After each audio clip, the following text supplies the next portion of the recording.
Gravação. Então, vamos lá? Então, o nosso ponto aqui é justamente comentar aí acerca do metabolismo como um todo, destrinchando o que é metabolismo, e, sobretudo, dando algumas dicas essenciais para o vestibular, tá bom?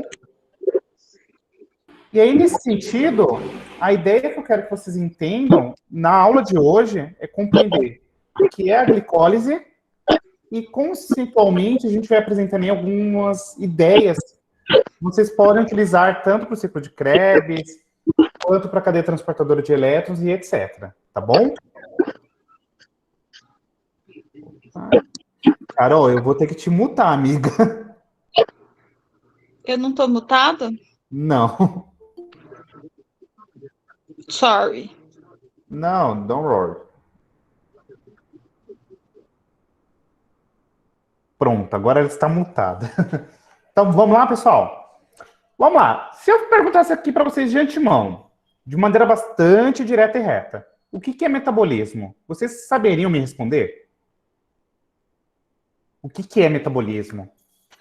É um monte de reação química que acontece dentro do corpo? É Jesus querendo que a gente morra no vestibular? O que é? O que cargas d'água seria metabolismo? A Ana colocou aqui que seriam as reações químicas no organismo. E aí, de certo modo, a resposta dela está correta. Junto com Jesus me protegendo. É um jeito do corpo produzir energia? Também. Então, de maneira simplificada, pessoal, já vamos aí dando nos meus bois. Eu quero que vocês entendam que metabolismo nada mais é do que um conjunto de várias reações que acontecem aqui no organismo, certo? E a grande ideia, quando se comenta de metabolismo, é que está atrelado aí com uma série de reações, tanto de construção quanto de degradação. Tá bom? Mas antes da gente começar a falar aí do metabolismo propriamente dito, vou jogar um desafio para vocês. Olha essa questãozinha aqui, ó. O 2,4-dinotrofenol, chamado aí de DNP, é conhecido como desacoplador da cadeia de elétrons na mitocôndria e apresenta um efeito emagrecedor. Contudo, por ser perigoso e pela ocorrência de casos letais, seu uso como medicamento é proibido em diversos países, inclusive no Brasil. Na mitocôndria, essa substância captura no espaço intermembranas prótons provenientes da atividade das proteínas da cadeia respiratória, retornando-os à matriz mitocondrial. Assim, esses prótons não passam pelo transporte enzimático na membrana interna, tá? Daqui foi aqui de um artigo publicado em 2011, e aí vem a perguntinha do capiroto do vestibular. O efeito emagrecedor desse composto está relacionado a quê? A obstrução da cadeia respiratória, resultando em maior consumo de ácidos graxos. B, bloqueio das reações do ciclo de Krebs, resultando em maior gasto de energia. C, diminuição da acetil-CoA, resultando em maior gasto de piruvato. D, inibição da glicólise de ATP, resultando em maior gasto celular de nutrientes. Ou, por fim, E, redução da produção de ATP, resultando em maior gasto celular de nutrientes. E aí vem a perguntinha. Se vocês olhassem essa questão aí, o que vocês diriam acerca dela? O que a gente pode extrair de importante dessa questão? PS, vocês sabem aonde que essa questão foi cobrada? Não vale a Carol, que a Carol sabe. Digam aí no chat. ITA? Não, Vitor. Não foi no ITA. A Ariane falou que acha que foi no Enem. A Ana falou que achou que foi na FUDEST. E a resposta é, gurizada, que essa questão foi cobrada no exame do Enem de 2018. E percebam, ela não é uma questão difícil, tá? Se vocês lerem com atenção o próprio enunciado da questão, vocês vão ver que ele meio que dá uma dica do que acontece aí nesse processo.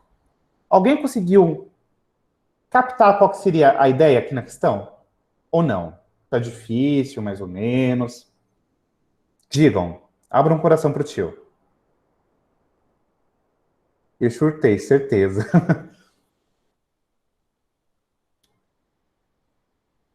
Onde esse composto atua? Então, dá uma olhadinha na questão, Matheus.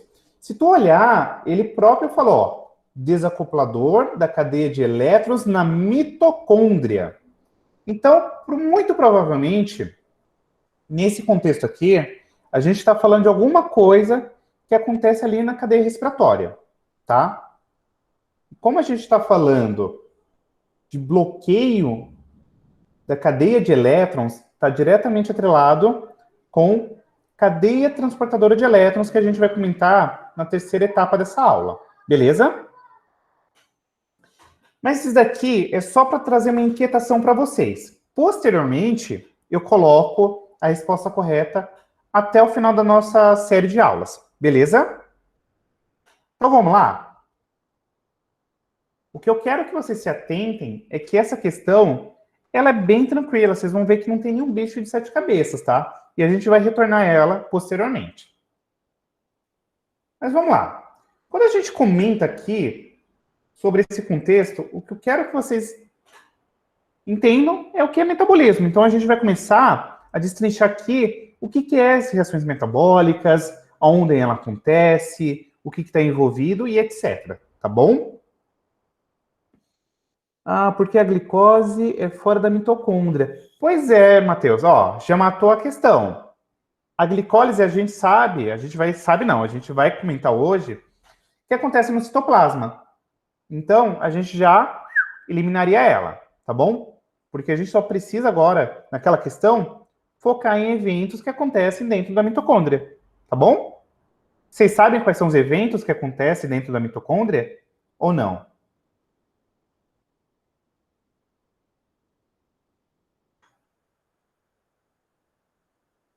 A Ana falou que não. Alguém sabe? Os eventos que acontecem dentro da mitocôndria são dois.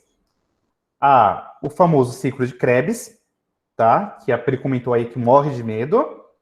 E a cadeia transportadora de elétrons, ou também chamada de fosforilação oxidativa. Beleza?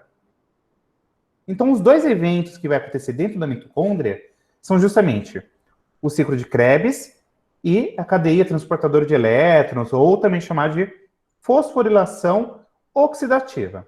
Beleza? Então, vamos lá. Quando a gente está falando de metabolismo, como eu falei para vocês, é justamente o contexto aí de várias reações químicas que acontecem dentro de um organismo, certo? Então, toda e qualquer vez que vocês ouvirem a palavra metabolismo, vocês vão entender que é uma série de reações químicas que acontecem dentro do organismo de maneira com que a gente consiga produzir energia, tá bom? Belezinha até aqui? Tá dando para entender, gente? Ou tá confuso? Vão dando um retorno aí, que qualquer coisa eu tento mudar a estratégia, tá bom? E aí, se vocês derem uma olhadinha aqui nessa figurinha, ó, se liga. Vocês estão vendo que tem aqui conjunto de reações de degradação, conjunto de reações de síntese, né? Então, a ideia, quando a gente comenta sobre metabolismo, é que vocês compreendam que está diretamente atrelado com reações hora de construção, hora de degradação. Tá? Então, são várias reações que acontecem simultaneamente. Beleza? De boa? Alguma dúvida até aqui?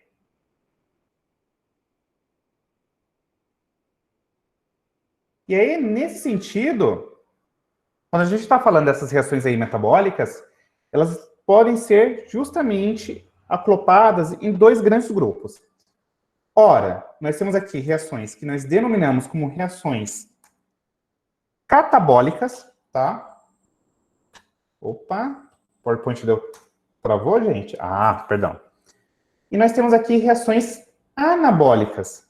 Então, os dois conjuntos de reações são os seguintes. Tu tem reações anabólicas, que em essência são reações de construção, são reações de síntese, tá? Então, por exemplo, todo mundo já estudou aqui formação de proteínas? Sim ou não? Responda aí para mim. Ou vagamente já tenham ouvido falar. A formação de proteínas é através de um processo que a gente denomina como ligações peptídicas, que pegam os aminoácidos, ligam uns aos outros, certo? Então, a ideia da reação anabólica é justamente isso aqui, ó. Vem comigo. Tu tem essas moléculas aqui menores, tá? E aí você vai juntando umas às outras de maneira que tu forma uma macromolécula. Beleza? E aí, em contrapartida, quando a gente está falando de reações catabólicas, são reações de quebra, são reações de degradação. Como assim, Pro? É aquela situação na qual você tem aqui, ó, uma molécula muito grande e você, através de processos enzimáticos, você quebra, fragmenta, destrói ela em pedacinhos menores. Não entendamos, eu falei uma palavra errada, destrói. Na realidade, a gente tem que entender, conceber a ideia aqui de catabolismo como uma reação de quebra, tá bom? Ela não está destruindo. E aí vem a perguntinha. Por que a gente pode falar que não destruiu? Spoiler. Tem uma relação com uma lei física. Vocês conseguem me dizer qual que seria a lei física? O Matheus falou aqui porque se transformou. Pois apenas dividiam? Dica. Pensa numa lei física. Vocês já estudaram termodinâmica alguma vez?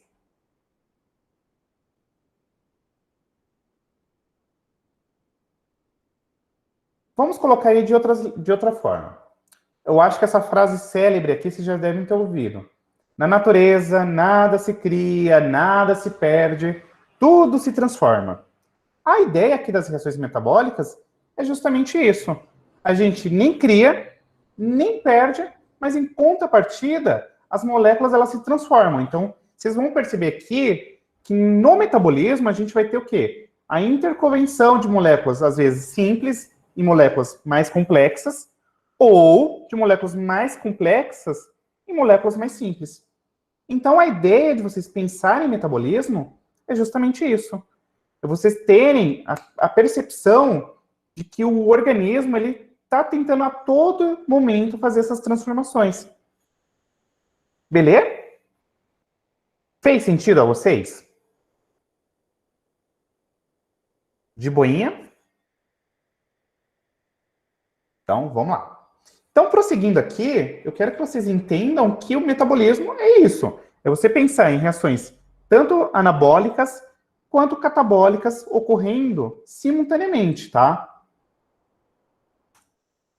E aí, nesse sentido, quando a gente pensa em metabolismo energético, comumente o que vocês vão encontrar no exame vestibular são esses 4 momentos aqui. A respiração celular, que aí a gente sabe que abarca glicólise, ciclo de Krebs, cadeia transportadora de elétrons, o processo fermentativo, a fotossíntese, a quimiossíntese. Beleza? Então, todos esses processos que eu acabei de elencar nesse fluxograma aqui são processos diretamente atrelados com o metabolismo energético. O que vai distinguir um dos outros é quanto à questão de liberação de energia ou de absorção de energia. E aí vem a perguntinha. Vocês já ouviram falar de reações exotérmicas e reações endotérmicas? Alguém nunca ouviu falar?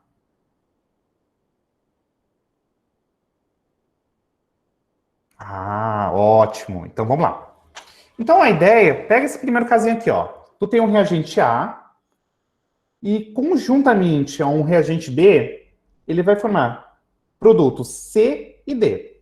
Mas percebam que está havendo liberação de energia. E aí vem a perguntinha. Aqui a gente está tendo o quê? Um processo exotérmico ou endotérmico?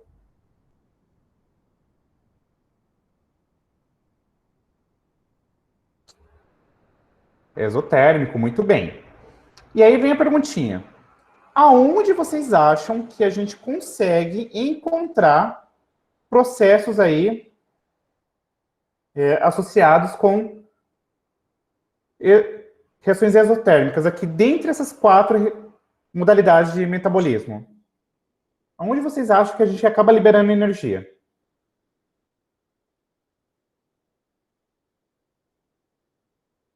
Fotossíntese? Será, Vitor? Será, menino Vitor? A respiração, Michele falou. Matheus falou respiração e fermentação. E aí, gente? Vão comentando aí que eu quero ver se vocês já têm uma ideia intuitiva. A respiração celular é uma, beleza? Então, quando a gente está pensando na respiração celular aeróbia, que é aquela que utiliza, por exemplo, o gás oxigênio, a gente tem um processo exotérmico, tá? Então, o que acontece? Aqui você tem o quê? Liberação de energia durante esse processo, beleza? Em contrapartida, quando a gente está falando, por exemplo, da fotossíntese ou da quimiossíntese, percebam que você precisa receber energia para que aconteça isso. Então, você tem o reagente A e o reagente B, você recebe energia produzindo aí C e D. Vamos pegar, por exemplo, o caso da fotossíntese. Que tipo de energia vocês acham que a gente precisa receber lá na fotossíntese?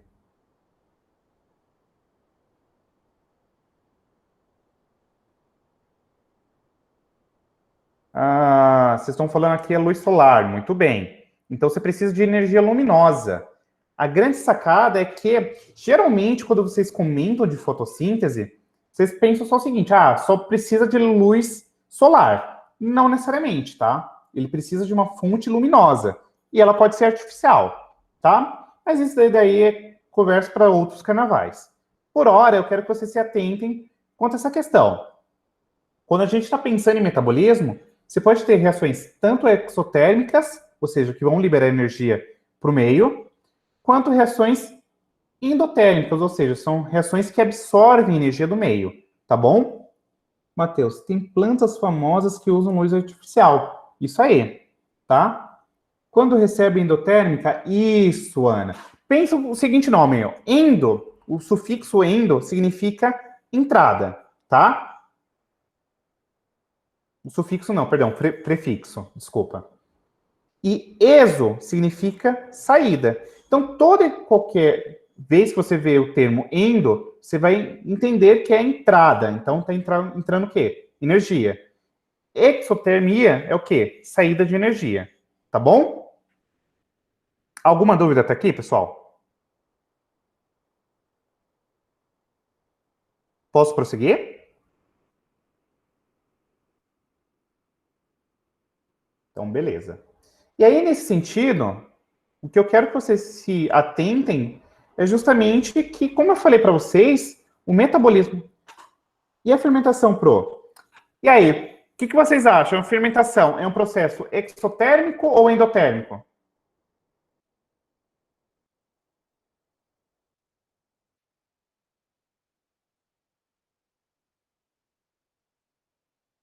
Depende, por quê?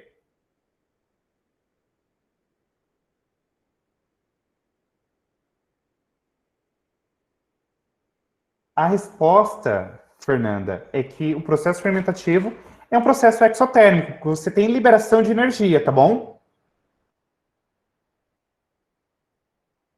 Beleza?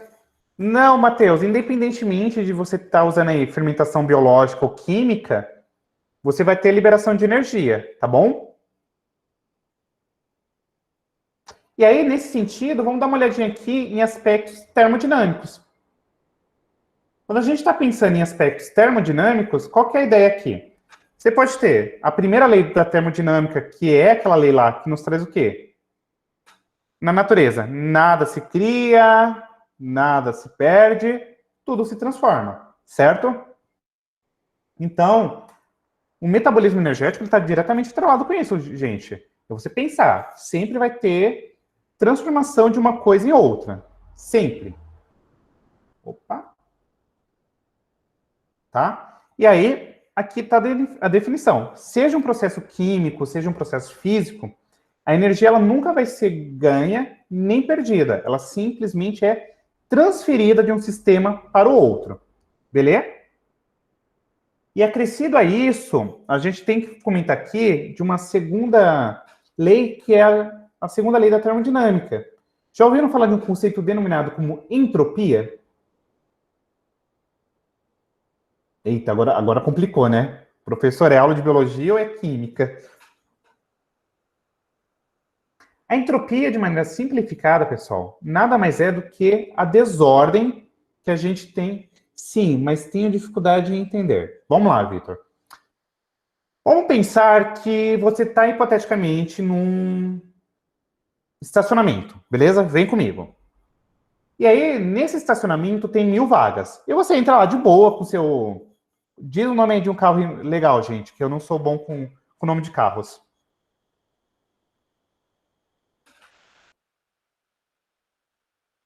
Pajero, Jetta, esses carros aí de Playboy. Você entra lá com o seu carro de Playboy, de boa na lagoa, e tem 1.000 vagas. E aí você simplesmente vai lá, lindo, com o seu Vectra, e estaciona em um determinado ponto desse estacionamento. Você concorda comigo, Vitor, que o ato de estacionar o seu carro, você está organizando ele num determinado espaço? Sim ou não? Isso, fazendo uma transposição para a física, seria equivalente a dizer que você está diminuindo a entropia. Mas como assim, Pro? A entropia, de maneira bastante simplificada, é um processo de você simplesmente ter tendência ao caos, à desordem, tá? O ato de você estacionar o seu carro em uma vaga lá no estacionamento é você organizá-lo. Então, você está diminuindo a entropia. Você está diminuindo a desordem. Como se fossem organizados. Isso, a ideia é você pensar em organização, tá?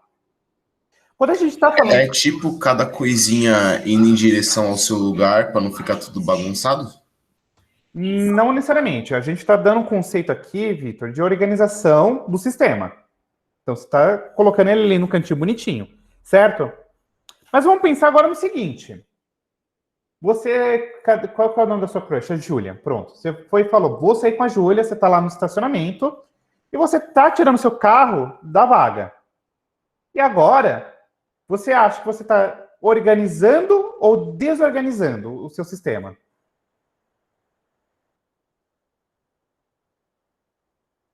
Confundiu? Tela azul? Buguei? Tá. Você concorda comigo que o ato de estacionar, literalmente você está organizando, certo? Você está deixando ali o seu carrinho num lugar específico, bonitinho, ordenado.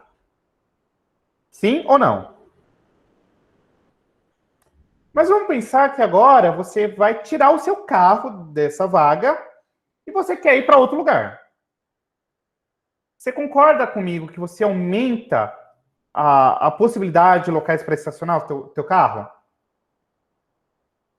Você está organizando ou desorganizando o seu sistema?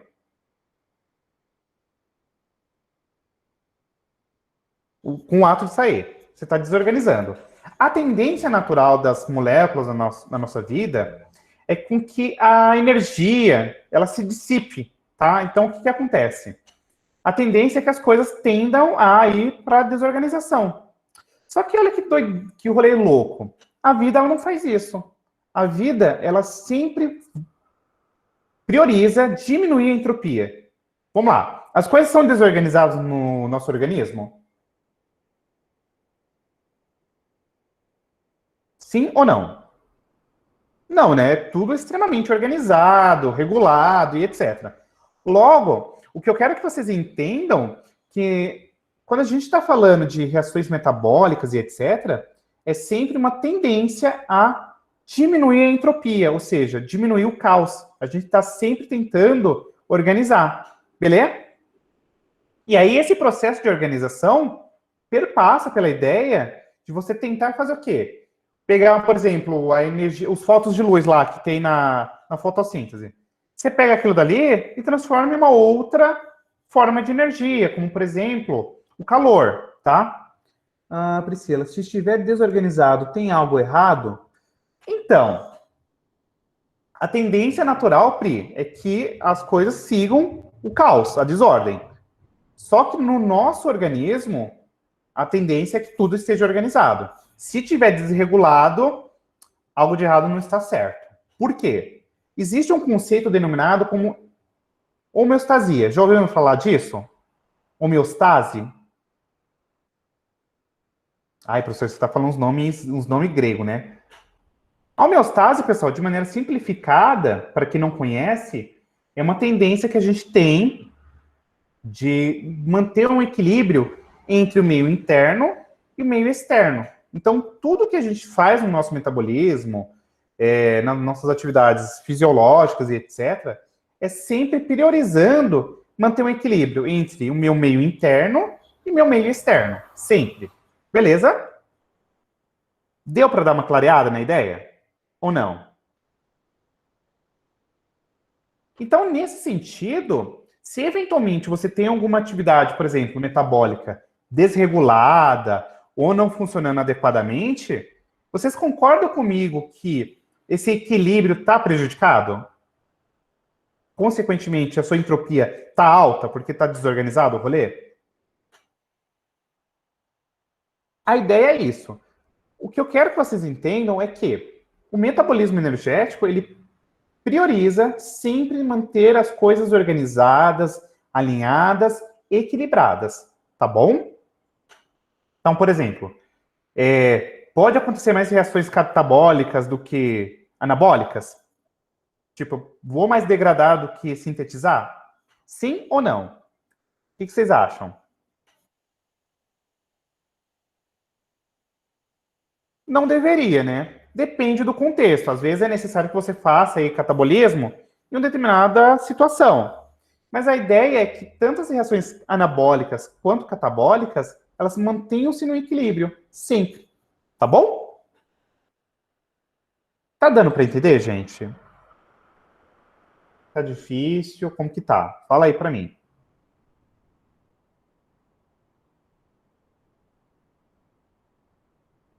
Então, beleza.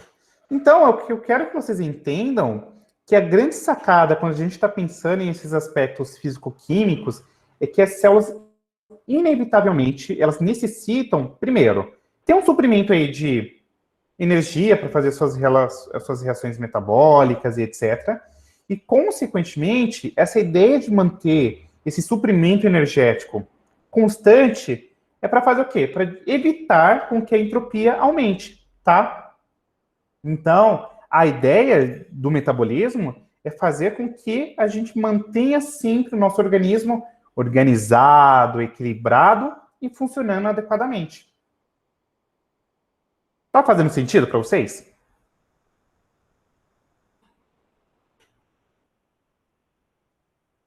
Então, beleza. E aí, por consequência, vem a perguntinha. Que molécula seria essa daí, gente? DNA. DNA? Será? O Matheus colocou ATP. E aí, gente? Que molécula seria essa, hein?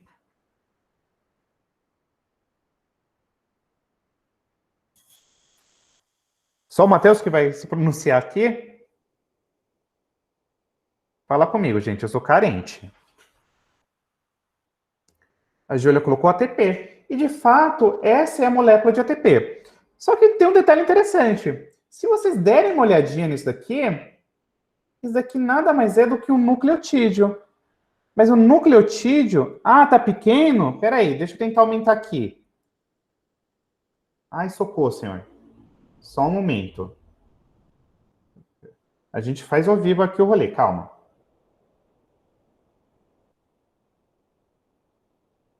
Não seja por isso, gata.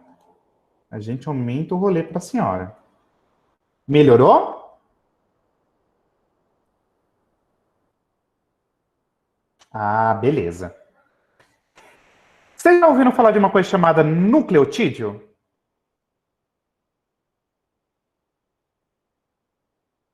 O nucleotídeo nada mais é do que um monômero que vai ser responsável por formar os ácidos nucleicos, seja ele DNA ou RNA, certo? E aí, dando uma olhadinha nessa molécula aqui, gente, vocês acham que isso daqui seria um nucleotídeo de DNA ou um nucleotídeo de RNA? E aí vem a perguntinha mais importante. Qual que é o elemento decisivo que a gente pode olhar nessa estrutura aqui para tentar descobrir qual que é o tipo de ácido nucleico? Vocês sabem? Isso aí, Carol, muito bem. É RNA em decorrência justamente desse carinha aqui, ó, da ribose. A quem não se lembre, a ribose nada mais é do que um açúcar, tá? É uma pentose. E essa pentose é justamente uma pentose que vai ser responsável por formar o famoso RNA. Beleza? De boinha? E aí, o que você tem aqui, ó? O nome dessa estruturinha aqui é base nitrogenada, que não se lembre. Você tem aqui a pentose, que é o açúcar, e associado a ela, você tem esses carinhas aqui, que a gente chama de grupamentos fosfato. Tá bom? Só que dá uma olhadinha.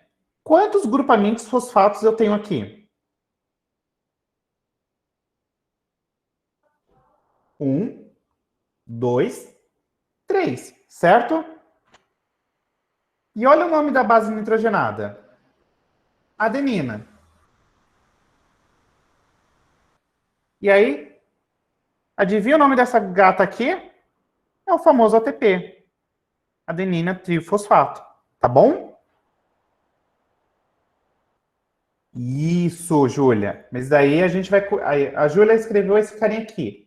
ADP. O ADP a gente chama de adenina difosfato. Por que difosfato? Porque você tem quantos fosfatos aqui? 2 grupamentos. Tá bom? Check. Beleza. Então, deixa eu apagar. Então, aqui é ela mesmo. É a famosa molécula de ATP. Tá passada? E aí ela vai performar no nosso corpo, porque ela é extremamente importante, porque a gente vai saber que ela é justamente a moeda energética no nosso organismo. Beleza? Alguma dúvida até aqui?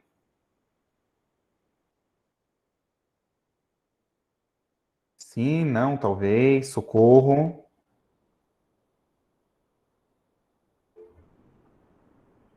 Olha, estamos com 26 pessoas aqui na live, estou me sentindo até importante.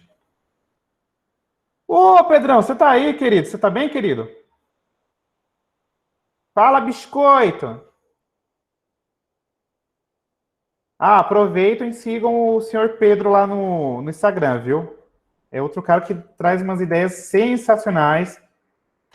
Bioniverse One. One é um em inglês, tá? Então sigam ele lá. Ele sempre está trazendo vários macetes, várias dicas aí que para quem vai para essa área de biológicas, eu acho sensacional ter esse contato. Beleza? Então vamos lá. Dando continuidade aqui, a grande sacada é isso. O nosso organismo, maravilhosamente, vai sempre ter a ideia de fazer o quê? Tentar utilizar o ATP para fazer o quê? Esse contrabalanço, para evitar com que a entropia aumente. Beleza? Só que aí vem uma perguntinha do capiroto para vocês. O nosso corpo armazena ATP, gente? O que vocês acham?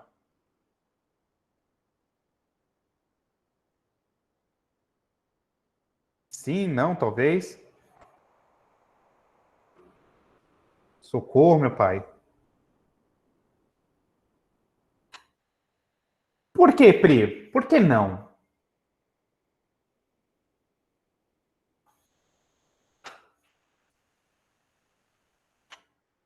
Professor não lembra. Beleza, então a gente vai destrinchar isso aqui com vocês, tá?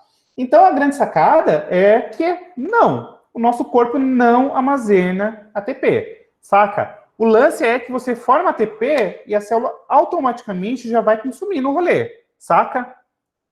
Então produzir ATP, já vou consumir isso aí para fazer algum processo fisiológico e etc. Então, essa ideia, eu vou armazenar ATP. Não, esquece, velho.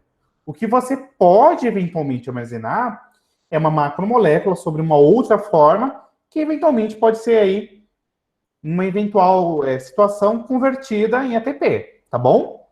Mas assim, produzir o ATP, você consome ele, tá bom? E aí, essa é a molécula de ATP. Como eu falei para vocês, nada mais é do que uma molécula de adenina que está unida tanto a uma ribose, que é uma pentose, que se liga a 3 grupamentos fosfatos. E isso aqui, vocês já tem que bater de olho. Opa, o ATP nada mais é do que uma molécula de RNA trifosfatada. Tá bom? Como assim, Carol? Ele é o primeiro a ser consumido, meu anjo. Fala pro tio. Você está falando do ATP? A ideia é o seguinte, produziu ele, automaticamente você já vai consumindo, tá bom? A ideia é isso. Pensou em ATP, ele é uma molécula que é formada aí no processo de metabolismo energético e automaticamente ele já é consumido. Claro que, a depender da macromolécula que a gente vai utilizar para essa produção, o nosso corpo vai priorizar algumas em relação a outras, tá bom? Eu acho que até é bacana essa tua pergunta. Por descarga de consciência, qual molécula vocês acham que nosso corpo vai priorizar para produzir ATP? A. Glicose. B. Lipídios. Ou C. Proteínas.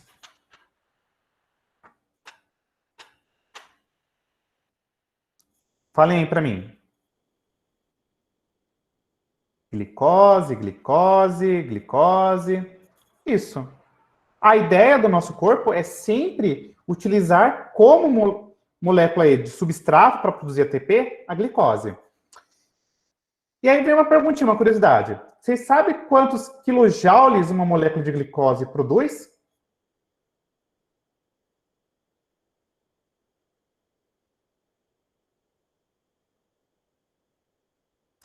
4 quilojoules, pessoal. Em contrapartida, uma molécula de lipídio, por exemplo, produz 9 quilojoules. E aí vem a perguntinha.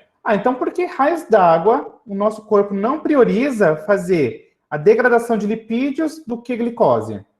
Vocês sabem por que a gente acaba priorizando a degradação de glicose?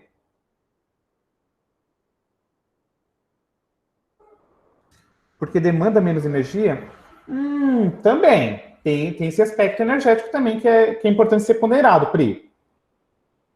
Mas a sacada é o seguinte, o processo de degradação de glicose, se comparado a um de lipídio, por exemplo, lá na beta-oxidação, é muito mais fácil de ser realizado, tá? E, consequentemente, não demanda aí um investimento energético tão alto, tá?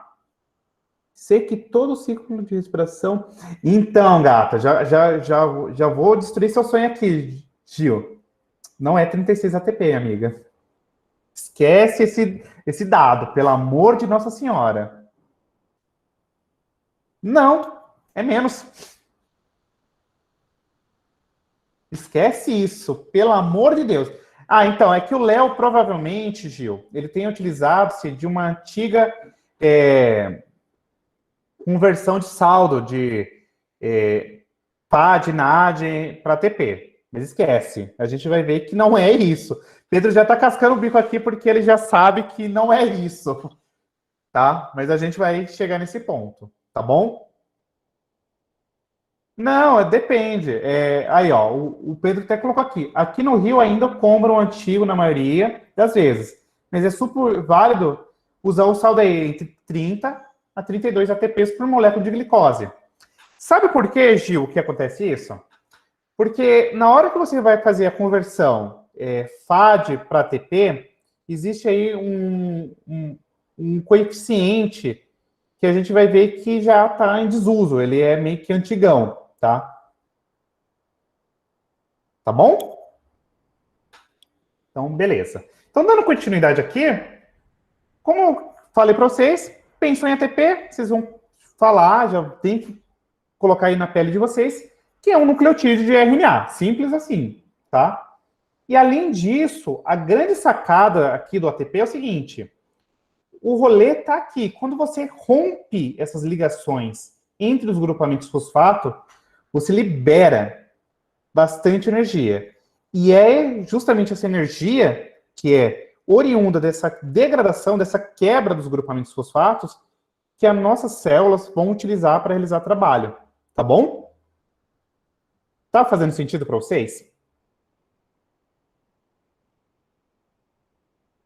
Alunos do cursinho da FEA, que estavam aí, como se fala, com medo de respiração. Tá ficando mais fácil, gente? Não é para ter medo, tá? E se não estiver entendendo, você fala, professor, repete aí que a gente fala novamente, tá bom? E aí, o que acontece? Como eu falei para vocês, a ATP é produzida aí de forma paulativa para fazer o quê? Para que a gente consuma isso aí imediatamente. Então, produziu ATP, a nossa célula já vai pegar esse ATP, vai fazer o quê? Seus processos metabólicos e se exaure isso daqui, tá bom? Então, pensou em ATP? Esquece essa ideia de armazenamento. A sacada é, produzir ATP, o nosso organismo ele já vai utilizar esse ATP para realizar as suas atividades, tá bom? E aí, não menos importante, o que eu quero que você se atente é esse daqui, ó. Quando o organismo quer armazenar energia a longo prazo, o que ele vai fazer? Ele direciona os carboidratos em lipídios. Sabe aquele maravilhoso pâncreas lá do seu crush? Quem adora tomar cerveja aqui? Fica com aquele buchinho sexy. Vocês sabem por que acaba ocasionando a barriguinha, gente? O pâncreas? Porque a glicose presente lá na cerveja, ela vai ser direcionada para uma outra via metabólica e é convertida em gordura e armazenada nos adipócitos, tá? Então, se você come coisas aí, muito carboidrato em excesso, beleza, uma parte vai ser direcionada para produzir ATP? Vai. Mas a outra, velho, o nosso corpo pega, armazena isso aí sob a forma de gordura, tá? Porque o nosso corpo, ele não sabe, ele, tipo, intuitivamente, ele não se lembra que existe uma coisa chamada supermercado. Então, o nosso corpo, ele sempre está pensando no quê? Poxa, eu preciso armazenar gordura, porque esse cara vai ficar com fome, certo? Então, uma estratégia, até mesmo aí, se a gente for olhar para um olhar mais ecológico, evolutivo, de fazer o armazenamento de carboidrato sob a forma de lipídio, porque o nosso corpo sempre está pensando, opa, esse cara vai ficar em jejum e eu preciso ter energia estocada de alguma forma, tá bom? Então, assim, não exagerem aí na cerveja, firmeza? E aí, qual que é o CN agora? A partir desse momento que a gente vai entender que a respiração celular está associada com esse processo de fazer o quê? Pegar energia que está em compostos orgânicos e converter em ATP, de maneira com que a gente utilize isso aí para fazer as reações metabólicas. Fez sentido para vocês a beleza da coisa? Ou não? Eu acho isso daqui bonito pra cacete, gente. E quando vocês entrarem no ensino superior, vocês vão ver que é mais bonito ainda. E aí, a gente precisa se atentar agora que para que o metabolismo aconteça, vocês precisam obrigatoriamente saber o conceito de oxidação e redução. Nossa Senhora, quem nunca ouviu falar nisso aqui? Levanta, fala aí, levanta a mão, manda sinal de fumaça, etc.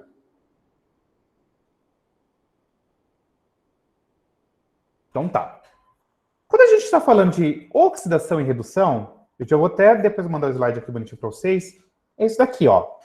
O processo de oxidação é um processo no qual uma molécula está perdendo elétrons. Então, todo e qualquer momento no qual você tem isso aqui, ó, uma molécula perdendo elétrons, ela vai estar, ó, você está vendo aqui, ó, perdeu elétrons, ela está sofrendo um processo oxidativo, tá? Então, perdeu o elétron, oxidou. Recebeu o elétron, reduziu. Então, a gente vai ver que esse processo de síntese e degradação de moléculas está diretamente atrelado com situações na qual você tem perda ou ganho de elétrons numa molécula. Fez sentido para vocês? Ó, então, vou até desenhar aqui para vocês. Ó. Você tem essa situação aqui, ó, a molécula A, certo? E ela perdeu um elétron. Esse elétron a qual ela perdeu foi agora direcionado para esta molécula aqui. E essa molécula, no momento ao qual ela recebe o elétron, no momento ao qual ela ganha o elétron, a gente fala que ela está na sua forma reduzida, porque ela recebeu um elétron. E essa molécula A, a qual perdeu o elétron, ela vai estar na sua forma oxidada. Beleza? Fez sentido para vocês? Então, reações tanto de síntese quanto de degradação, é vocês pensar, ó, ou num determinado momento a molécula vai perder elétrons, ou num outro momento essa molécula ganha elétrons. Tá bom? E aí, a gente vai perceber que um memênico aqui para vocês decorarem isso daqui é o seguinte: perde elétron, oxida, recebe elétron, reduz. E nesse sentido, nesse processo de perda ou ganho de elétrons, a gente vai ter algumas moléculas que a gente chama de moléculas aceptadoras de elétron ou moléculas carreadoras de elétrons que vão pegar esses elétrons aí e vão direcionar para um outro momento aí que é extremamente importante na respiração celular, tá? Já ouviram falar desse carinha aqui? NAD? NAD, FAD e etc. Pois é, esses dois carinhas aqui, que são derivados de vitaminas do complexo B, tanto NAD quanto FAD, são moléculas que a gente chama de moléculas aceptoras de elétrons. Elas vão pegar esses elétrons no qual eventualmente a glicose está perdendo e vão tomar elas para si. E aí, vamos lá. Se essas moléculas estão ganhando elétrons, elas vão ficar sob essa forma aqui. Por exemplo, ó, o NAD ganhou os 2 elétrons aqui e ficou nessa forma aqui, NADH. Essa forminha aqui que eu circulei, está numa forma oxidada ou numa forma reduzida, pessoal? Responde aí para mim.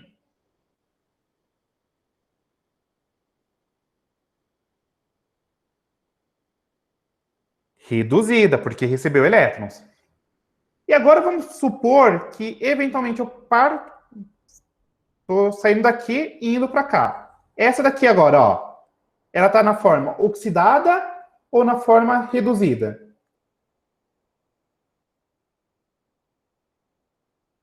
Oxidada, porque aqui você teve a perda de elétrons, né? Simples assim. Então a gente vai ver que, basicamente, as reações metabólicas associadas com a respiração celular é isso. É perder elétron, é receber elétron, é fazer transferência de um lado para o outro. Simples assim. Tá bom? De boa? Alguém não entendeu? Ótimo. Então, prosseguindo aqui. E aí, você pode pensar que isso aqui está diretamente associado aqui com a respiração celular. E o que vocês precisam se atentar é com esses conceitos aqui, ó. Pode dar um certo bug na mente de vocês. Deixa eu apagar. Opa.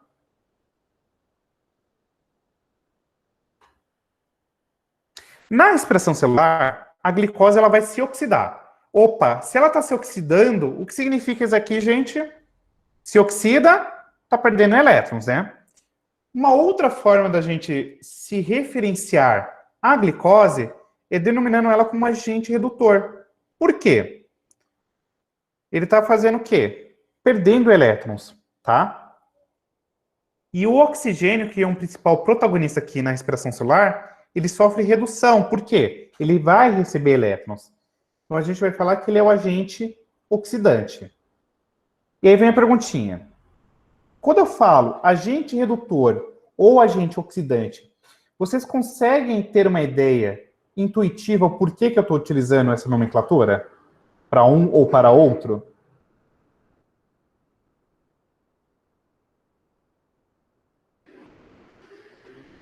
Para quem não pegou o fio da meada, A ideia é o seguinte. Ó, beleza, vamos lá, Fê. Eu estou usando a glicose como um agente redutor porque ele tem uma tendência a formar espécies reduzidas, tá? Porque ele vai fazer a formação de uma espécie reduzida. E uma espécie reduzida é o quê? Uma espécie que recebeu elétrons, beleza? Então, ele oxidou, ou seja, perdeu elétrons, mas, consequentemente, ele vai formar uma espécie reduzida, tá bom? Sim ou não? E aí, nesse sentido, o oxigênio que sofre redução, que é esse processo de receber elétrons, a gente chama ele de agente oxidante, por quê? Porque, consequentemente, ele precisa obrigatoriamente com que outra molécula sofra oxidação, ou seja, que outra molécula perda elétrons, para que ele consiga se reduzir. Por isso que ele é chamado de agente oxidante. Simples assim, só para facilitar visualmente e intuitivamente por que dar esses nomes aí em determinados contextos, tá? Porque pode ser que, eventualmente, você esteja fazendo uma questão de primeira fase ou uma questão discursiva e, ao invés dela falar, ó, a glicose se oxidou, não, ele vai falar, não, a glicose é o agente redutor. E aí você precisa fazer essa ideia, tá bom? Beleza? Porque ele reduz ou oxida alguma coisa. E é mais ou menos essa ideia, Carol. De boa? Posso prosseguir, gente?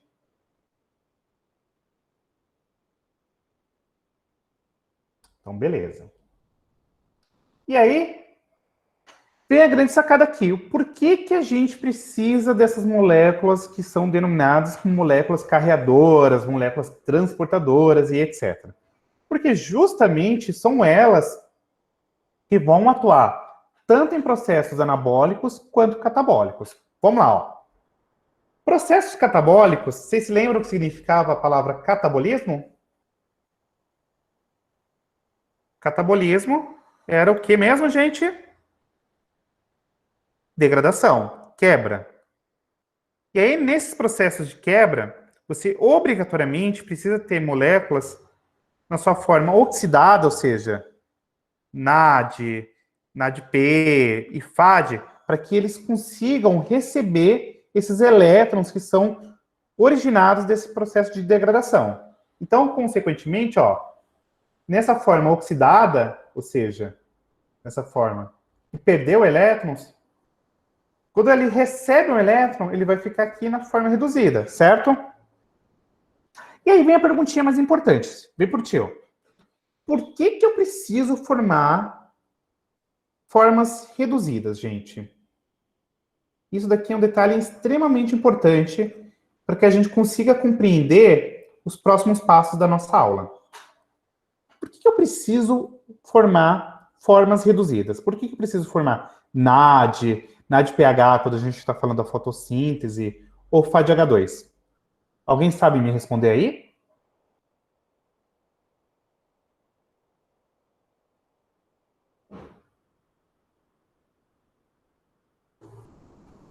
Ó, a resposta está no slide, hein? A ideia, gente, é o seguinte: eu preciso formar formas reduzidas porque posteriormente eu posso pegar esses elétrons que foram recebidos e empregar eles em outros processos. Eu posso fazer uma transferência, tá? Saca? Tá dando para entender mais ou menos a ideia? Ou seja, eu quebrei uma molécula, ela liberou elétrons. Então tem essas moléculas aí, que são as moléculas aceptoras de elétrons, e posteriormente essas moléculas que vão ficar reduzidas, elas podem ser utilizadas, por exemplo, para fazer processos anabólicos, para fazer processos de construção, de síntese. E aí, para fazer processos anabólicos, obrigatoriamente, eu tenho que ter investimento energético, saca? Então, para produzir, eu preciso investir. Fez sentido para vocês? O porquê que eu preciso ter esse contrabalanço entre formas oxidadas e reduzidas? Ou não?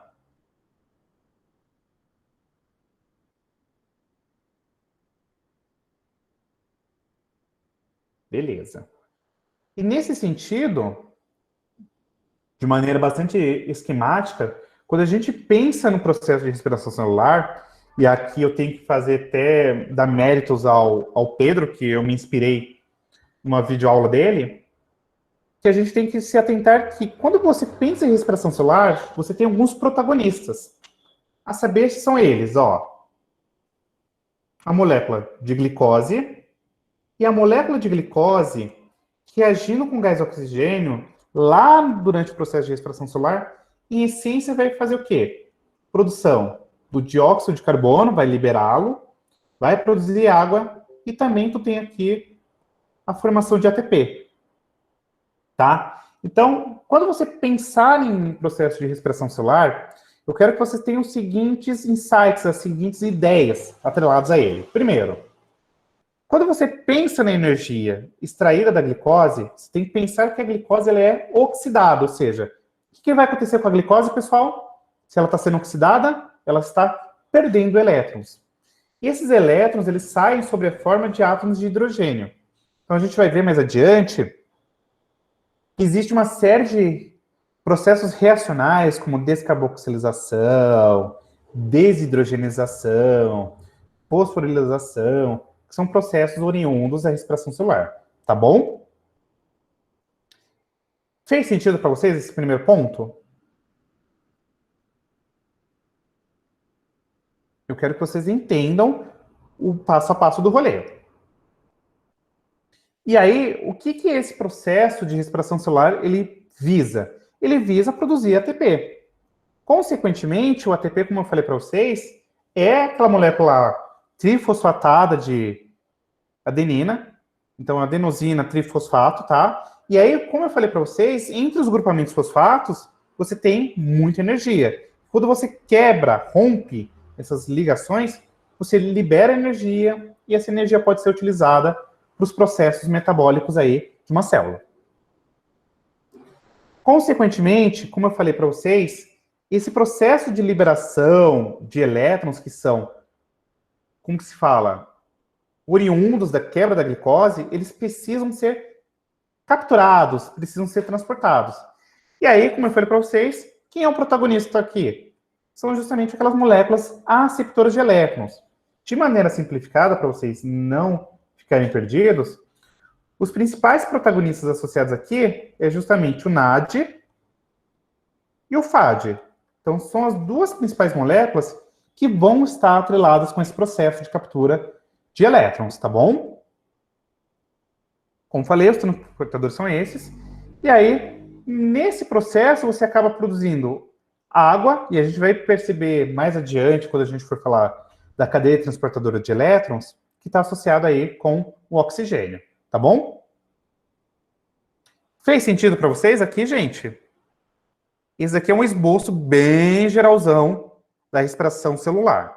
Então, seja a glicose, seja o ciclo de Krebs, seja a cadeia transportadora de elétrons, a premissa máxima é fazer isso. Oxidar a molécula de glicose, produzir ATP, e aí nesse inteirinho dessas reações vai acontecendo algumas coisas, tá bom? Portanto, o que eu quero que vocês entendam é que a respiração celular é um processo aeróbio. Aqui tem um nome importantíssimo que a gente precisa se ater. Aeróbio. Aeróbio faz menção ao quê?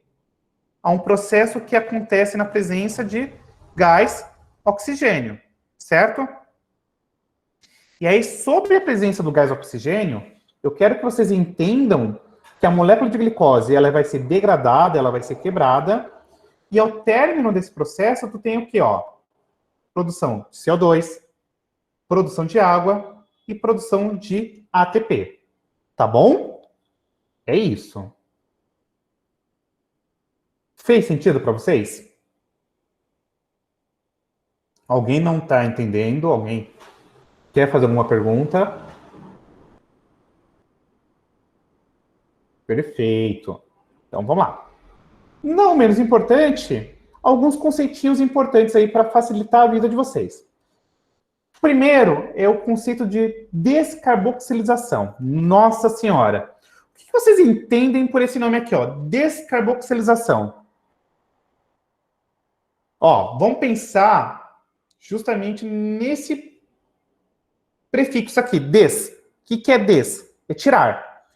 Então, o processo de descarboxilização é um processo de retirada de grupos carboxilas. E geralmente essa retirada de carboxila ou retirada de carbono, se a gente pode colocar assim, bem resumidamente, de forma bem grosseira, ele geralmente vai sair sobre a forma de quê? CO2. Então, as reações de descarboxilização, pessoal, geralmente elas vão gerar o quê? CO2, tá bom? Que no caso dos heterotrófos, vocês se lembram o que é um organismo heterotrófico?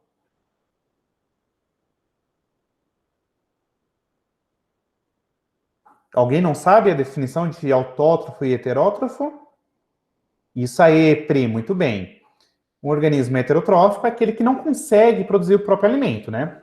No caso dos heterotrófos, esse processo aqui de descarboxilização vai fazer o quê? Liberação de CO2 para o ambiente.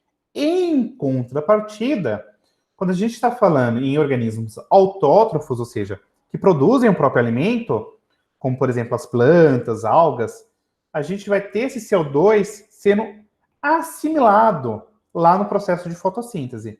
O que quer dizer ser, assimilado? Ele é aproveitado. Vocês já ouviram falar de uma coisa chamada ciclo de Calvin-Benson? Ciclo de Calvin, fase enzimática. A ideia é o seguinte: as plantas, Ana, Pri, que nunca ouviram falar, é que as plantas elas precisam obrigatoriamente pegar o CO2 para produzir glicose. E aí acontece numa etapa que a gente chama de etapa enzimática, tá bom? Se eventualmente for de interesse de vocês, a gente pode fazer uma futura aula aí sobre fotossíntese. Aí eu explico esses pontos para vocês de cada etapa aí da fotossíntese, tá bom?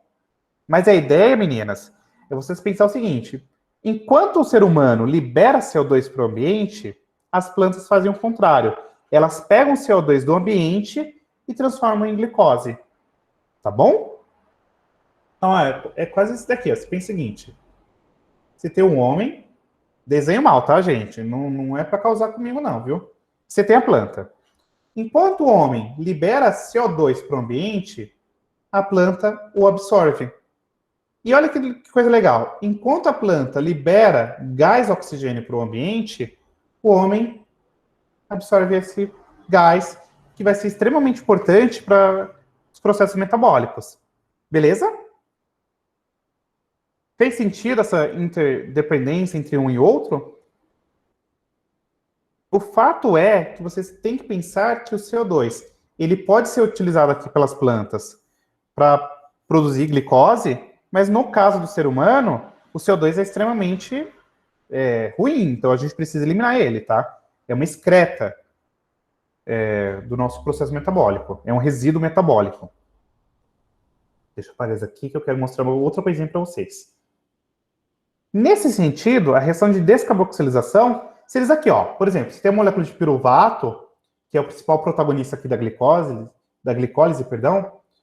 quando ele vai entrar lá nas mitocôndrias, que ele entra sob a forma de acetil-coenzima A, ou acetil-CoA, o que acontece? Nesse processo de passagem pelas membranas mitocondriais, ele acaba sofrendo descarboxilização, ou seja, ele perde CO2, ele perde grupamento carboxila, tá bom? Fez sentido agora para vocês o que é a descarboxilização? Eu quero que vocês fiquem com isso daqui bem sedimentado, gente. Tá bom? Um segundo processo extremamente importante quando a gente está falando de reações aqui metabólicas são as reações de desidrogenização. Opa! O que significava esse prefixo aqui mesmo? Ó? O des? Não era tirar? O que a gente vai tirar agora? A gente vai ter perda de átomos de hidrogênio. Então, você vai fazer retiradas de hidrogênio, tá? Então, nesse processo de retirada de átomos de hidrogênio, você tem um processo oxidativo, tá? E aí, consequentemente, lembra lá do FAD e do NAD que eu falei anteriormente? Aqueles dois aceptores? Eles vão pegar esses átomos de hidrogênio e os elétrons que são perdidos e vão transferir para outras regiões, tá bom? Então, descarboxilização, você vai o quê? Ter perda do grupo carboxila, que geralmente sai sob a forma de CO2, e a desidrogenização é a perda dos átomos de hidrogênio, que são aí, de certo modo, capturados, transferidos aí para moléculas aceptoras, tá bom? Então, é isso daqui. Beleza? De boinha, gente? E, por fim, o último conceito de questão reacional atrelado com respiração é esse daqui, ó. Fosforilação. Fosforilação nada mais é do que um processo que está atrelado com você produzir ATP a partir de ADP. Não, ADP não é ataque de pelanca, tá? É adenosina de fosfato. E fosfato inorgânico. Então, o ADP, que é o adenosina de fosfato, ele se liga com um fosfato inorgânico e forma a molécula de ATP. E isso vocês vão ver que está diretamente atrelado lá com a cadeia transportadora de elétrons. Tá? Então, lá na cadeia transportadora de elétrons, que é a última etapa da respiração celular, nós vamos discorrer que um dos principais eventos que acontece é a fosforilação oxidativa. Tá? Através de oxidações, você vai ter um processo de fosforilação, um processo de formação de ATP. Fez sentido para vocês, gente? Ou tá grego ainda? Podem ser sinceros, tá? Vitinho, tá fazendo sentido para você, meu anjo?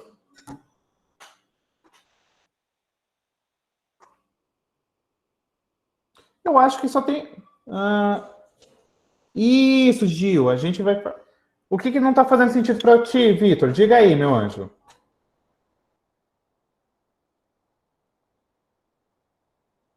Fala, Wesley, pode mandar dúvida aí. Estou esperando. Não, professor, é que eu sou um pouco ruim na matéria. Não, meu anjo, mas se tiver dúvida, tem que perguntar. Se eu marquei essa aula aqui, pode explicar fosforilação novamente? Eu explico sim. A ideia aqui, Wesley, é o seguinte. O processo de fosforilação é um processo no qual você, por exemplo, tem a molécula de ADP, que é adenina difosfato, e essa molécula de adenina difosfato, ela se liga com uma molécula de fosfato inorgânico, que a gente representa por PI, tá bom? E você forma a molécula de ATP. Então, o processo de fosforilação, de maneira bastante simplificada, é um processo que você, essencialmente, vai produzir ATP. Tá? E aí a gente vai ver que mais adiante, aqui eu até coloquei um exemplo que eu peguei de um colega meu, do Fernando Mafra, que traz o seguinte, lá na cadeia transportadora de elétrons, através de uma bomba que a gente chama de ATP sintetase, você vai ter o quê? Ó, você pega o ADP, liga ele mais um fosfato inorgânico e forma uma molécula de ATP. Tá? A ideia é essa. Fez sentido? Imagina. De boa? Então tá. Por conseguinte, vamos lá. Quais são os eventos que estão associados com a respiração celular? Você sabe quais são as três principais reações que acontecem aqui, gente? Falem aí para mim.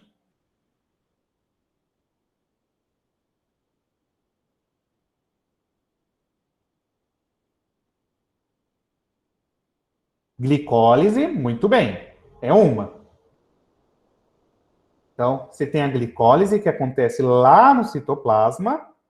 Tem-se o ciclo de Krebs, que acontece na matriz mitocondrial, e por fim, tu tem aqui a cadeia respiratória, que acontece nas cristas mitocondriais. Então, o que eu quero que vocês entendam aqui é o seguinte: um desses processos vai acontecer essencialmente no citoplasma e o outro vai acontecer dentro de uma organela denominada como mitocôndria, tá? Então, ó, olha esse esqueminha aqui. Na glicólise, e aí a gente já vai pegar o nomezinho aqui e entender, ó. Glico vem de açúcar, de glicose, certo? Para quem é meu aluno, eu já falei várias vezes esse termo aqui. O que significa lise, pessoal? Quebra, muito bem. Então, o processo de glicólise é um processo no qual você pega a glicose, quebra ela e forma duas moléculas de piruvato. Tá bom? E isso vai acontecer lá no citoplasma. Tá bom? Agora, o piruvato ele precisa entrar dentro de uma organela que nós denominamos como mitocôndria. E a mitocôndria é a protagonista aqui do rolê, velho. Por quê? Dentro da mitocôndria acontecem dois eventos. Primeiro, um que a gente chama de ciclo do ácido cítrico ou simplesmente ciclo de Krebs. E você tem a fosforilização oxidativa ou simplesmente chamar de cadeia respiratória. O fato é que quando a gente está olhando aqui a mitocôndria, a grande sacada é que existe duas porções essenciais aqui. Vocês sabem quais são as porções que tem na mitocôndria? Ó, vocês estão vendo umas preguinhas aqui, ó. Eu vou até passar aqui por cima, ó. Vocês estão vendo que eu estou fazendo um desenho aqui meio vagabundo?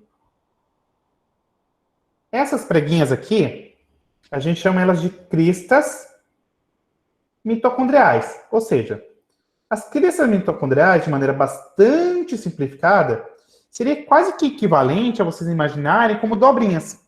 Então, dentro da mitocôndria, você tem uma camada interna que é cheia de dobrinhas, tá bom? E aí, nessa porçãozinha aqui mais central, ó, que eu tô passando a caneta, a gente chama ela de matriz mitocondrial. Tá bom? E aí, o que vocês precisam se atentar? Ó, na matriz mitocondrial, ciclo de Krebs. Nas cristas mitocondriais, cadeia respiratória. Tá bom? Claro que, detalhe, isso daqui que eu tô falando para vocês vai acontecer em quem? Num organismo eucarionte ou procarionte?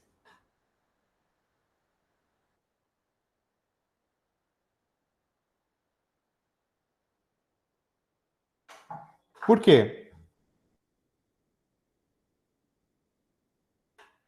Como que vocês conseguem inferir que é no eucarionte, pessoal?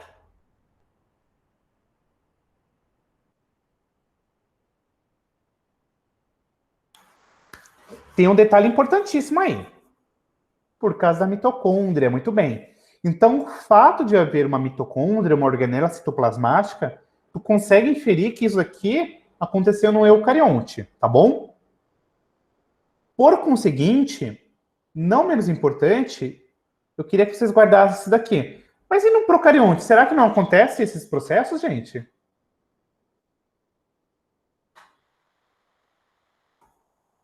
Resposta: acontece, mas é diferente. Por quê? Quem consegue me falar uma diferença, além da questão da presença do núcleo, existente entre procarionte e eucarionte?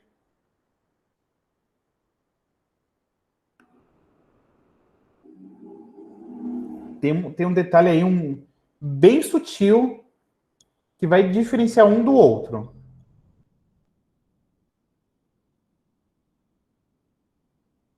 Vocês sabem qual que é?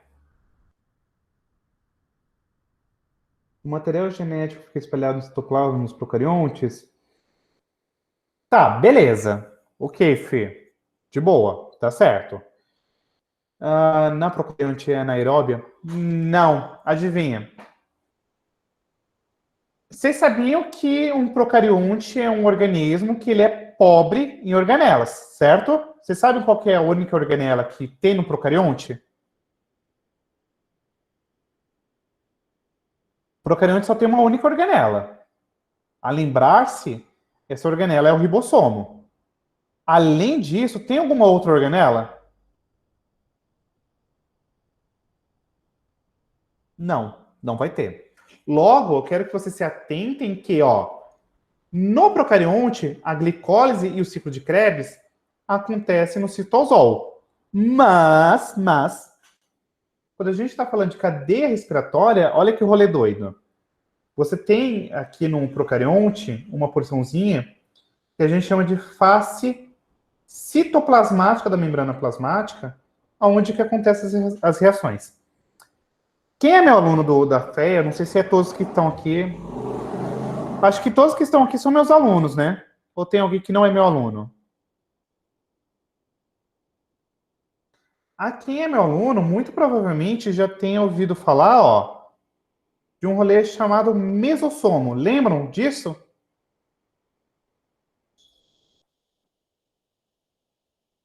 Que eu falei que era aquela invaginação presente lá na membrana plasmática? Pois é. É ali no mesossomo que acontece a cadeia respiratória em procariontes. Estava tentando lembrar esse nome, me fugiu da mente, tá? Então, aqui quando você está falando de procarionte, a cadeia respiratória acontece aqui no mesossomo. O mesossomo, gente, já vou contar a fofoca para vocês. Ele literalmente finge ser uma mitocôndria, tá? Não é uma mitocôndria, não é uma organela, mas ele comportará-se igual a uma mitocôndria no procarionte. Já no eucarionte, é aquele esqueminha que a gente falou, glicólise no citosol, no citoplasma, né, perdão. Ciclo de Krebs lá na mitocôndria, cadeia respiratória lá na mitocôndria. Sendo que ciclo de Krebs acontece qual porção da mitocôndria mesmo, gente? Fala aí para mim. Matriz, muito bem. E a cadeia respiratória acontece na crista. Beleza? Tá fazendo sentido para vocês? A invaginação serviria como um processo de entrada, tipo pinocitose? Então, na verdade, Carol, o que acontece é o seguinte, é um processo de invaginação que acontece naturalmente, tá? Claro que o processo de pinocitose também é uma invaginação, você está levando coisa para dentro da célula. Mas aqui, Carol, não tem nenhuma relação com questão de transporte de coisas, e sim com uma localidade na qual você vai fazer esse processo metabólico, tá bom? Sim, não, mais ou menos, socorro, não entendi.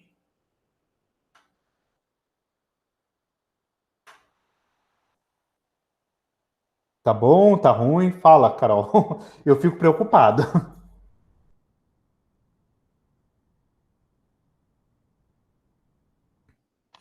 Apareceu meu tá bom, é que a internet tá muito ruim. Mas fala aí. A ideia que eu quero que você entenda, Carol, é que o mesossoma aqui, ele meio que vai fingir, ele meio que vai se comportar como se fosse uma mitocôndria, tá? É uma invaginaçãozinha, ó. É quase que você imaginar que a membrana plasmática ela entrou para dentro da célula, ó, e formou uma espécie de uma bolsinha, tá? E aí, dentro dessa bolsinha, é que acontece a cadeia respiratória. E aí? Entendi. Eu tava fazendo tipo uma correlação com osmose, tipo isso. Não. Aqui, na realidade, eu não estou falando de processo de entrada ou saída de coisa dentro da célula, tá? É um processo que aconteceu ali, a membrana plasmática ela se voltou para a face interna da célula e aí forma essa bolsinha na qual acontece esse processo, tá bom? Tá bom. Aí vem a perguntinha. Olha esse negocinho lindo. Será que eu preciso saber tudo isso aqui para o vestibular, gente? O que vocês acham? Ai, senhor, socorro. Será que eu preciso saber reação por reação? Não, não precisa. Não precisa saber, tá? Não precisa. O que vocês precisam saber é o seguinte. Na glicose, a gente vai ter 4 eventos importantes. Ó, o primeiro é o seguinte. A glicose, ela tem quantos carbonos? Vocês sabem? A molécula de glicose é essa daqui. Eu vou até escrever ela aqui para vocês. 6. 6, muito bem. C6H12O6, certo? E essa molécula aqui, ó, que tem 6 carbonos, olha que doideira. Ela sofre um processo de dupla fosforilização. Opa! Fosforilização. A gente já falou desse nome aqui, não falamos? O que é fosforilar?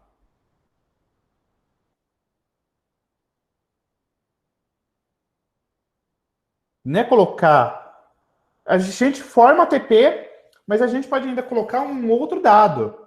Fosforilar é adicionar o quê? Fósforo. É adicionar fósforo. E aí vem a perguntinha. Gente, por que raios d'água eu preciso colocar fósforo na molécula de glicose? Alguém sabe? Ou tem uma noção por que precisa acontecer isso?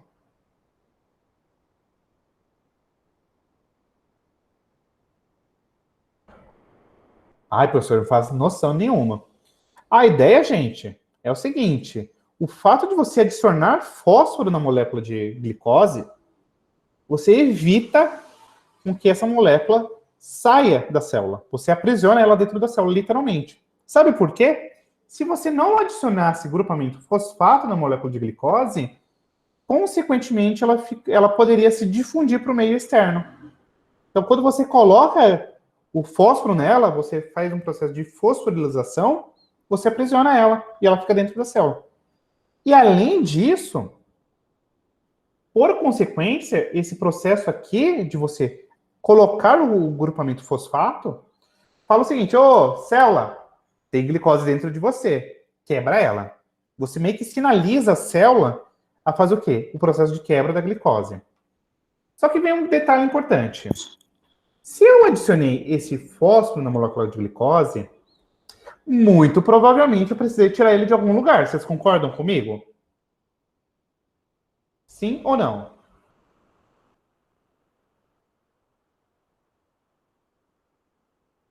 E aí vem a perguntinha. Da onde vocês acham que eu tirei essa molécula de fósforo? Da onde que eu tirei esse grupamento fosfato?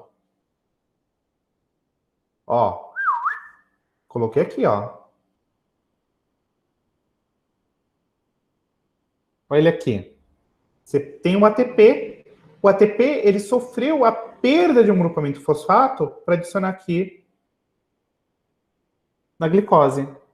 Então, nessa primeira etapa aqui, na qual você tem uma dupla fosforilização, você precisa consumir 2 ATPs. Aí vocês devem estar falando, tá, não faz lógica eu gastar ATP, né? Vocês acham que faz lógica eu gastar ATP para quebrar a glicose? Sim ou não?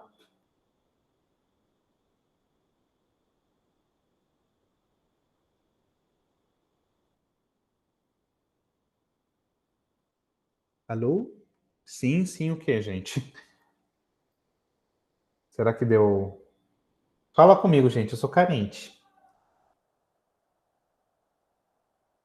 A ideia de você gastar ATP é justamente para você aprisionar a glicose. E vocês vão ver que é da hora que isso daqui, você gastar esses 2 ATPs, a gente vai chamar de fase de investimento. Você está investindo na sua glicose. Olha que coisa linda. Meu cérebro está processando. Beleza, então, mas quer que eu repita? A ideia é o seguinte, você investe ATP para que a molécula de glicose fique aprisionada dentro da célula, beleza? E aí, consequentemente, você vai viabilizar com que essa molécula de glicose, que está presa ali dentro da célula, possa posteriormente ser clivada e formar duas moléculas com metade do número inicial. Então, vamos lá. Olha que coisa da hora. No início, você tinha a glicose, certo? A glicose tinha quantos carbonos mesmo? 6, né? Então, você tem uma molécula com 6 carbonos. E ao término da glicose, olha que coisa da hora. Você forma duas moléculas com 3 carbonos cada. Você literalmente quebra a molécula de glicose em duas, com metade do número de carbonos. Faz sentido para vocês? E aí, essas moléculas aqui com 3 carbonos, a gente chama elas de piruvato. Tá? O piruvato é isso. O piruvato nada mais é do que a molécula de glicose pela metade. Olha que da hora. Logo, vamos esquematizar aqui para vocês não ficarem perdidos. Ó. Você tem aqui a glicose bonitona lá, linda, wonderful, com 6 carboninhos. E naquela fase de investimento energético, que é aquele processo de você fazer a dupla fosforilização, você aprisiona a molécula de glicose dentro da célula, certo? E aí, o que acontece? Esse processo de aprisionamento, olha que da hora. Primeiro, que ele não vai deixar a glicose sair para fora da célula. Segundo, que ele fala o seguinte, enzimas que estão aí no citosol, quebra a glicose, cai para cima dela e vai quebrando, certo? E aí, o que acontece? Essa molécula que está dupla fosforilada aqui, ela quebra, olha que da hora. Opa! Eita, Giovana, vocês estão vendo que está perdendo hidrogênio aqui? Qual que era o nome desse tipo de reação, pessoal? De perda de hidrogênio? Desidrogenação. Lembram-se disso? Esse processo de desidrogenação, de perda de hidrogênios, é importante. Por quê? Lembram-se que esses hidrogênios eles são capturados? Sim ou não? Você se lembra o nome da molécula que capturava esses hidrogênios? Opa! IPS, vem aqui comigo. Se eu estou perdendo hidrogênio, eu estou oxidando ou reduzindo?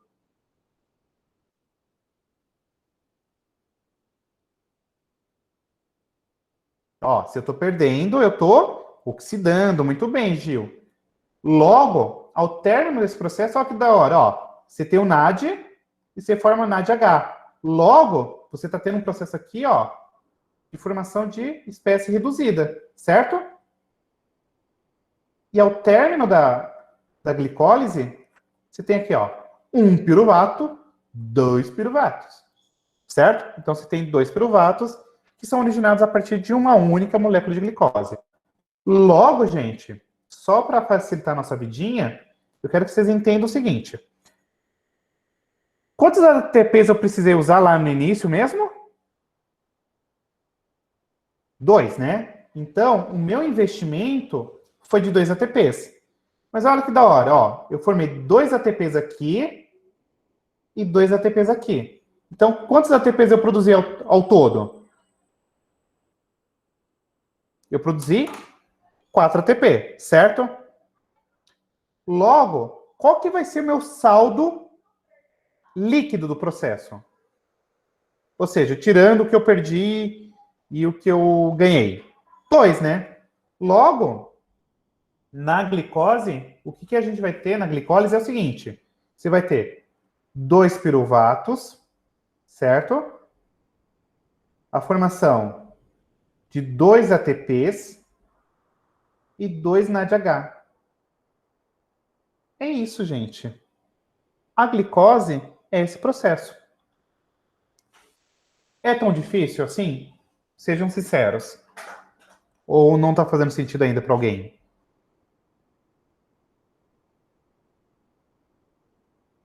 Vitinho.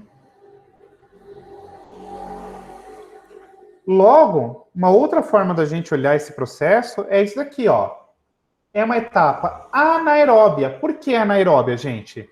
Aqui na glicólise eu precisei usar gás oxigênio?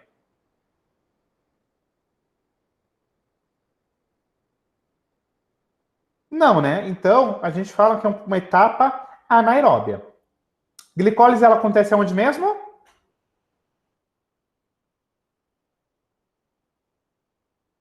Citoplasma. E aqui você tem uma oxidação parcial da glicose. O que é uma oxidação parcial, gente? Você está oxidando pela metade. Você está tirando todos os elétrons da molécula ali? Não. Você está tirando pela metade. Está ali no meio do caminho. Certo? E aí, o que a gente produziu na glicólise mesmo? 2 moléculas de piruvato, ou também chamado de ácido pirúvico. A grande sacada é que, ó, você produz 4 ATPs, mas você consome 2 ATPs lá naquela fase de investimento, certo? E você produz, então, ao término do processo, o quê? 2 ATPs é o saldo líquido e 2 NADH, certo? Ah, perguntinha muito importante. Essa molécula aqui, ó, eu coloquei a fletinha, ela está na sua forma oxidada ou reduzida? Reduzida. Reduzida, arrasou isso daí. Porque ela acabou de receber elétrons, certo? Então aqui está reduzida. Tá bom? Então, essa molécula aqui, ela agiu como agente oxidante ou um agente redutor? Eita! Aqui, ela funcionou como um agente oxidante. Beleza? E aí, como eu falei para vocês, o NAD+, possui a capacidade de fazer essa captura das moléculas de elétrons, e aí, consequentemente, o NAD, tanto o NAD quanto o FAD, nós chamamos eles de moléculas aceptoras ou moléculas carreadoras de elétrons. Tá bom? Pessoal, vocês querem parar ou dá para eu falar mais 2 slides?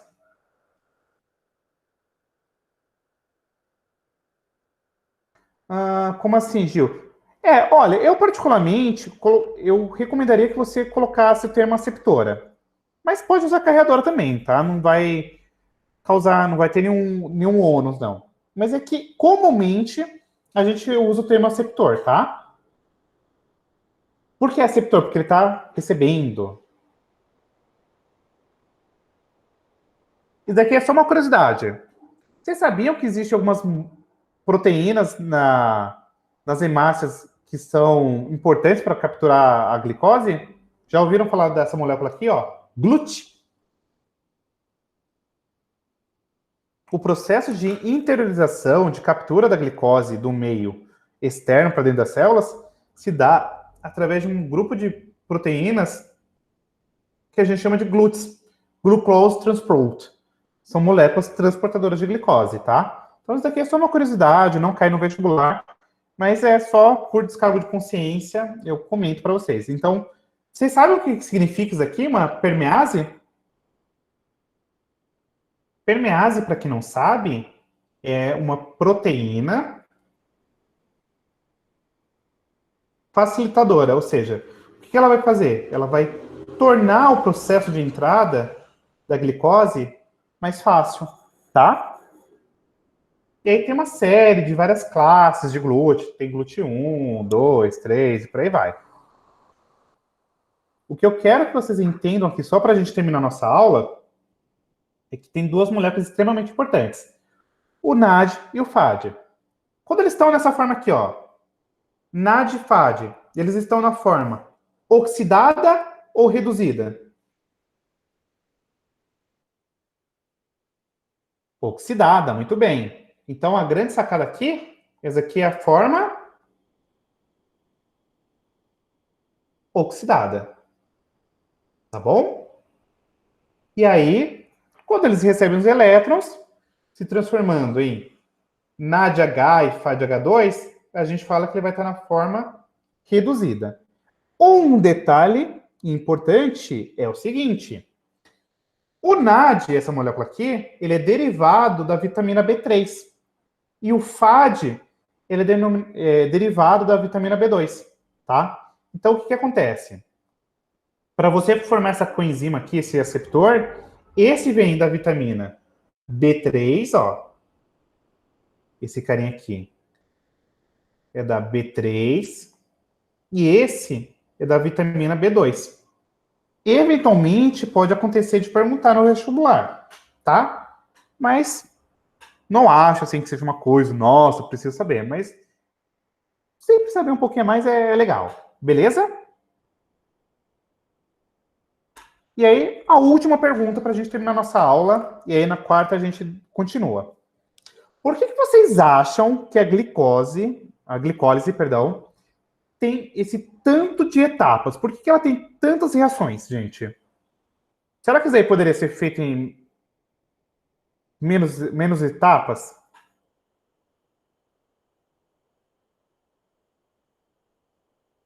É um detalhe engraçado, porque vamos lá, ó. Eu vou pegar aqui para vocês, ó. Vou até passar o próximo slide. Isso aqui é o tanto de reações que você tem lá na glicose, certo? Você tem 10 reações. O fato é que você precisa ter tantas etapas, tantas reações, porque no meio dessas etapas aqui, você pode ter alguns intermediários, ou seja, você pode ter, por exemplo, ó, essa glicose 6-fosfato. Ela pode ser direcionada, por exemplo, para formar aqui a hexose monofosfatada. Mas ela pode ir para uma outra via chamada como via das pentoses fosfatos. Esse daqui pode ser para a via do glicogênio. Professor, eu preciso tirar uma dúvida sobre uma outra matéria. Poderia me ajudar no final da aula? Ou melhor, perguntar no Telegram? Pode, daqui a pouco, quando eu finalizar a aula, você tira a dúvida. Pode ser? A grande sacada, gente, é que você tem esse monte de reações aí, porque são pontos de convergência para outras vias. Então, por exemplo, no meio da via glicolítica, você pode ter uma comunicação com uma via de síntese de gordura, ou uma via de síntese de proteína, ou uma via de síntese de DNA e RNA, e por aí vai. Então, vocês entenderam a beleza do rolê? Da hora, velho. Eu acho isso aqui sensacional. Tá? Mas o vestibular não vai perguntar isso aqui. É só uma curiosidade para vocês entenderem o porquê que precisa ter tantas reações aí dentro dessa via. E aí, o que eu quero que vocês entendam, portanto, é que a glicólise, ela tem esse tanto de reação porque ele é um ponto de convergência do catabolismo de glicogênio. Vocês sabem o que era o glicogênio? Reserva energética de animais. Amido, reserva energética de vegetais, de sacarídeos, de hexoses e por aí vai. Então é um ponto de convergência que vai comunicar vários tipos de açúcares, tá bom? E aí, na próxima aula de quarta, a gente comenta sobre isso aqui. Se tem gás oxigênio, o piruvato continua na respiração aeróbia. Aí a gente vai falar do ciclo de Krebs e da cadeia transportadora. Caso não haja oxigênio, ele vai para um processo chamado de respiração anaeróbia, ou simplesmente chamado de fermentação. Tá bom? Era isso, gente. Nossa senhora, muita informação, professor. Socorro.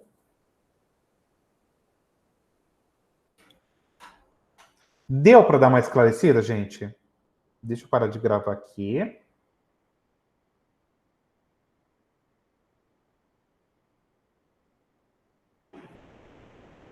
Estou interrompendo aqui.